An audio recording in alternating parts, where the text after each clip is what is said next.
시청자 여러분 안녕하십니까. 지금부터 전학현의 안보정론을 시작하겠습니다. 여러분들도 잘 아시겠지만 이번 폭우 사태를 계기로 해서 그리고 또 이번 이 지지율이 바닥을 정말 향해서 계속해서 내려가고 있는데요. 이러한 상황에서 윤석열 대통령의 이 대외적인 행보가 이 패턴을 조금 달리하는 것 같아요. 현장을 굉장히 많이 중시하고 현장을 챙기고 있습니다. 그래서 폭우가 났을 때 신림동 이 반지하 여기에서 이 일가족 3명이 아깝게 이제 생명을 잃었지 않습니까? 그때도 직접 현장을 찾아갔고요.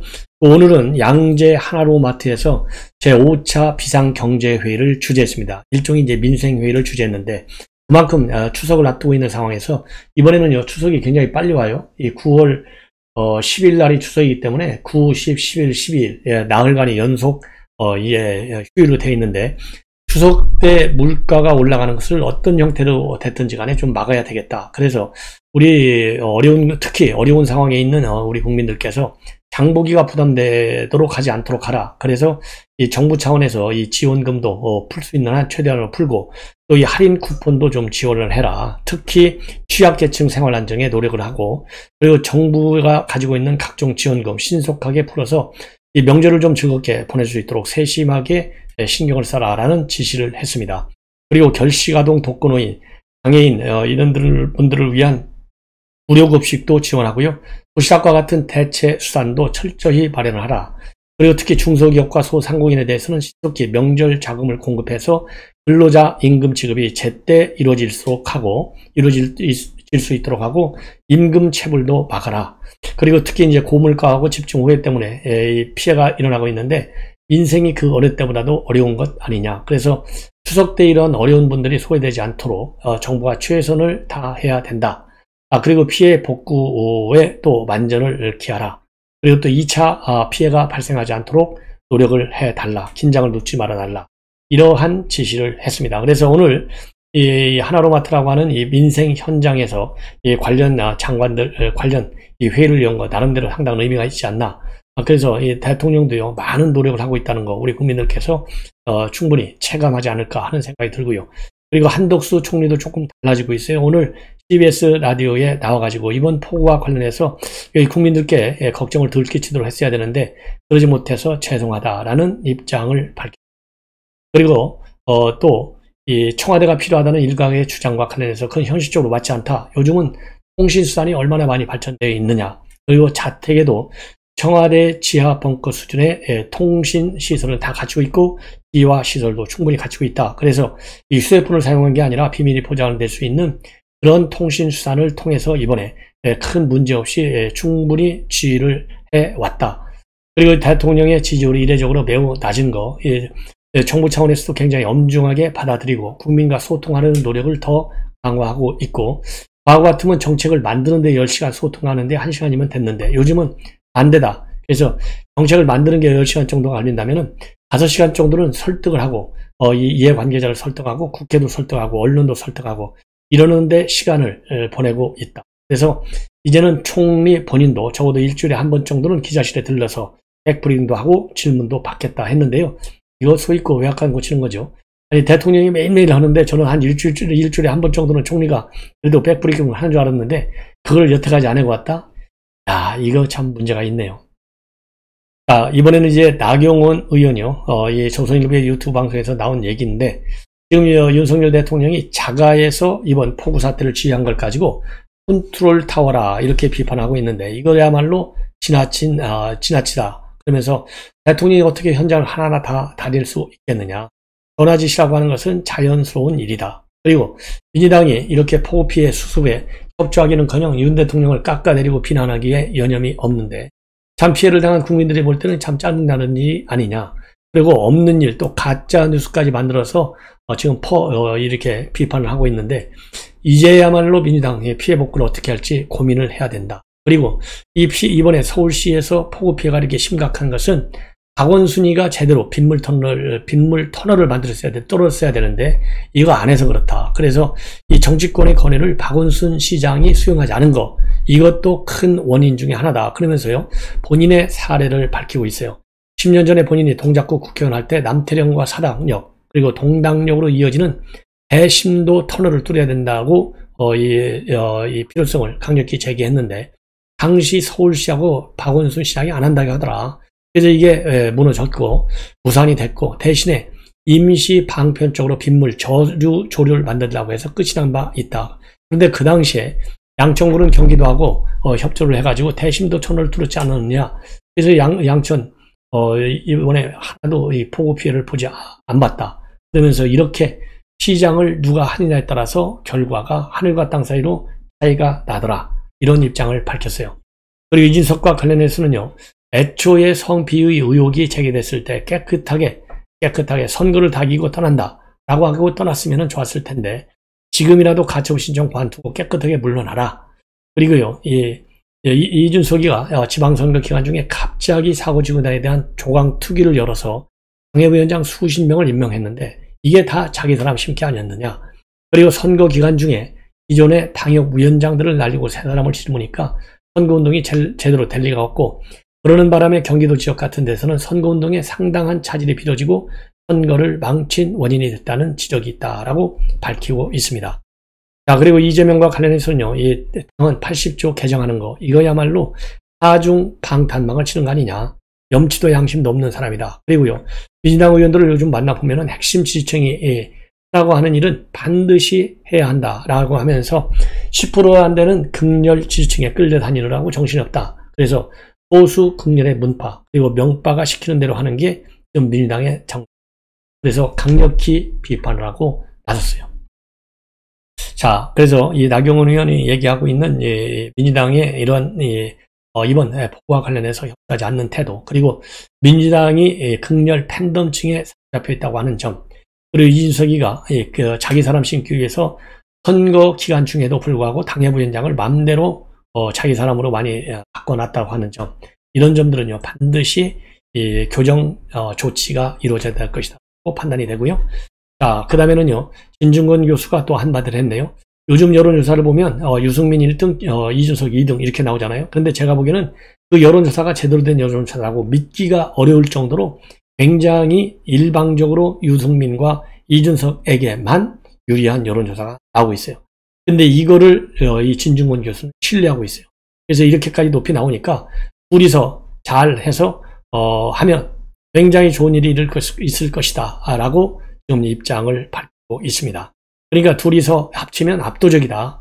그래서 이제 이준석이가 당대표로 나서기 힘들다고 한다면 연대를 한번 모색해라 이렇게 해서요 유승민과 이준석이가 연대해서 신당 창당을 하는 얘기가 아니겠습니까? 자, 그 다음에 두 번째로는 이게 이제 하나 이준석이가 지금 이 어려운 국면을 벗어날 수 있는 묘책 중에 하나고, 다른 묘책 중에 하나는 이준석이가 잘한다는 게 뭐냐, 제일 잘하는 게 미디어 전략 아니냐. 아마도 모든 방송마다 나가서 만국과의 투쟁을 할 거다.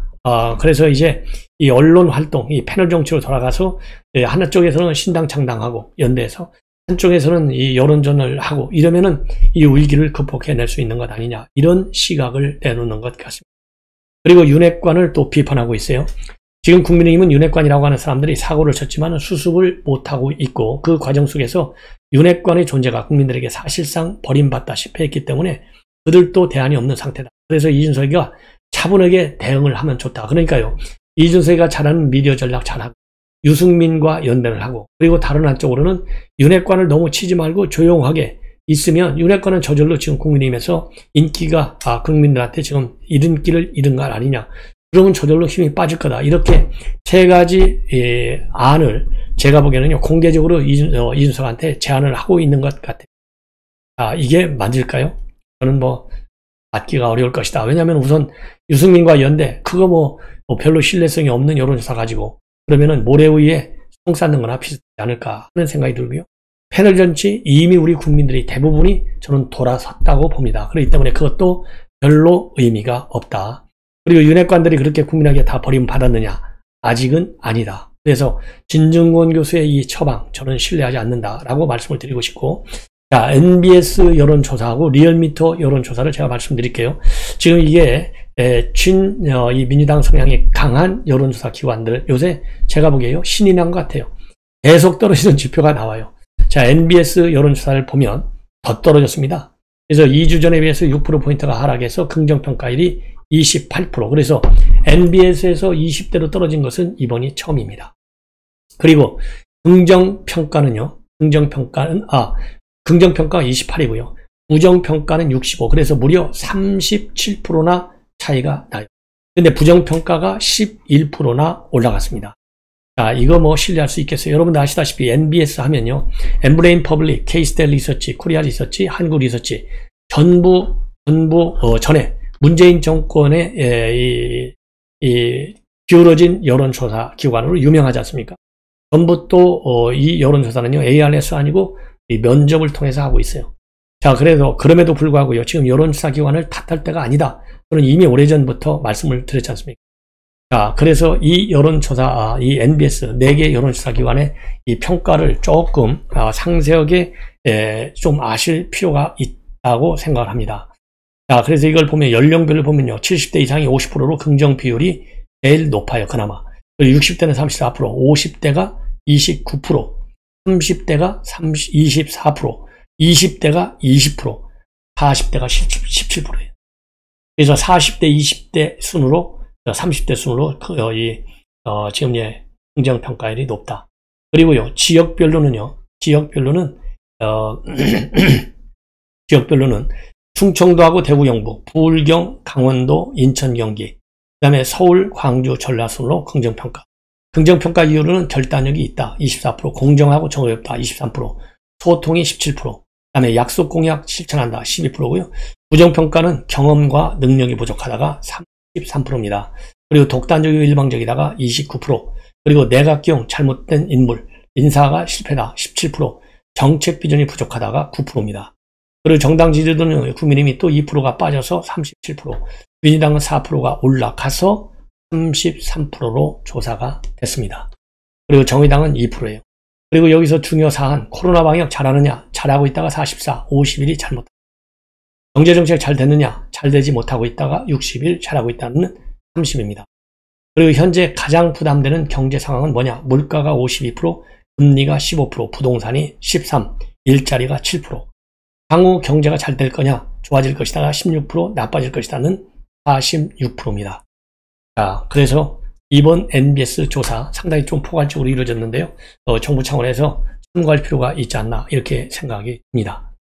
그 다음에는요, 리얼미터에서 이 가처분 신청이 인용될 거냐? 인용돼야 한다가 46.4%, 그리고 기각돼야 한다가 34.4%입니다. 미디어 트루빈지 의뢰로 실시한 내용입니다. 자, 지역별로 보면 말이죠. 인용돼야 된다라는 의견은 호남에서가 압도적이고, 그 다음에 인천, 경기, 부울경에서가 인용돼야 된다 의견이요. 굉장히 높아요. 45.5 대 32.7입니다. 그리고요, 인용과 기각이 팽팽하게 맞서는 지역은 서울과 충청도 TK 지역입니다. 그리고 연령별로 보면 40대하고 20대, 그리고 50대 순으로 인용 의견이 높습니다. 그리고 30대와 60대는 동일하게 나타나고 있고요. 그리고 진보 성향일수록 인용 의견이 절반 이상으로 높고, 중도층에서도 인용 의견이 14% 정도 우세하게 나오고 있습니다. 그리고 보수층에서는요, 기각 의견이 한 6% 정도로 높게 나오고 있고, 그리고 남성이 인용되어야 한다는 의견이 한 22% 정도 높고, 여성은 인용되어야 한다는 의견하고 거의 비슷해요. 38대 36. 예. 자, 마지막으로요, 유인태 전 의원, 유인태 사무총장. 삐딱하게 얘기할 수밖에 없죠. 우선은요, 이 당헌 80조 개정하려고 하는 거, 이거는 민주당도 비판하고 있어요. 오얏나무 밑에서는 각근도 맺지 말라고 했는데 왜 지금 하느냐, 이렇게 비판적 시각을 보이고 있습니다. 그래서 개정할 필요는 있다. 근데 지금은 아니라는 거예요. 왜 아니냐? 지금 개딸들 청으로 시작된 건데, 이 후보가 개정 논란은 이 정도 상황에서는 이제 종지부를 찍어야 된다. 이재명이가 걸핏하면 당원이 중이라고 하면서 당원 투표 이야기를 하는데 상당히 불안하다.